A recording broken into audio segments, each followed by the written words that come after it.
बरसना में एक बूढ़ी अम्मा रहती थी। वो बहुत गरीब थी, एक छोटी सी झोपड़ी में रहती और दिन भर जंगल से लकड़ियां चुनकर बेचती थी। उसका इस दुनिया में कोई नहीं था सिवाय उसकी लल्ली जो।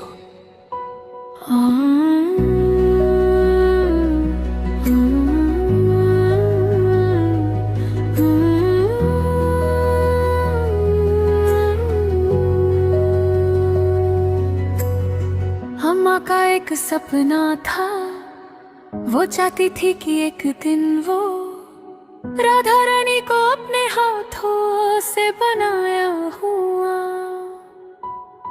मलपुआ भोग लगाए।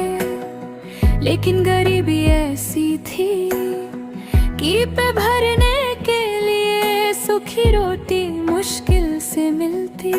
तो मैदे और चीनी का इंतजाम कैसे होता?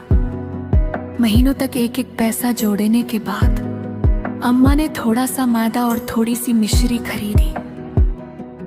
उसने बड़े चाव से मलपुआ बनाया और उसे एक मिट्टी की थाली में रहते श्री जी के मंदिर की तरफ चल दी।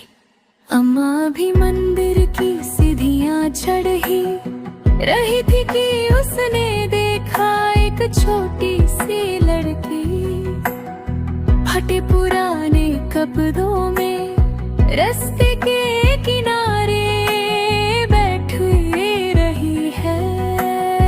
अम्मा ने पास जाकर पूछा, लाली तू रो क्यों रही है? लड़की ने सिसकते हुए कहा, मैं यहाँ 3 दिन से कुछ नहीं खाया, बहुत भूख लगी है। अम्मा धर्म संकट में पड़ गई। एक तरफ उसकी बरसों की मेहनत का भोग था जो वो अपनी किशोरी जी को चढ़ाना चाहती थी, और दूसरी तरफ ये भूखी बची।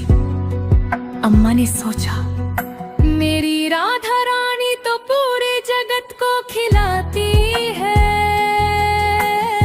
वो मुझ गरीब की थाली की फूफियानी है। लेकिन ये बची तो अभी तड़प रही है।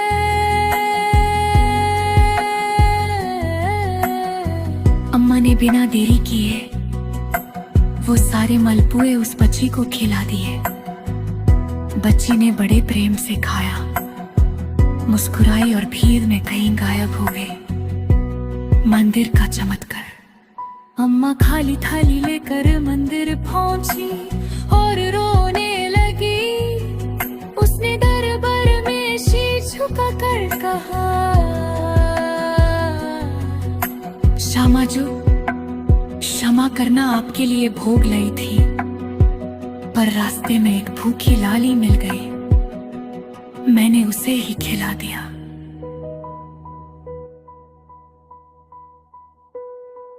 तभी मंदिर के पुजारी ने पर्दा हटाया और हैरान रह गए राधा रानी की मूर्ति के होठों पर मलपुए का घी लगा हुआ था, और पूरे गर्भगृह में वही खुशबू आ रही थी जो अम्मा ने बनाई थी। पुजारी चिल्ला उठा, आज किशोरी जी को किसी ने सच्चा भोग लगाया है। अम्मा समझ गई कि वो बच्ची कोई और नहीं, स्वयं राधा रानी थी जो उसके फेरे की परीक्षा लेने आई थी। इस कहानी से हमें ये सीख मिलती है कि मानव सेवा ही माधव सेवा है। भगम मंदिर की मूर्तियों से ज्यादा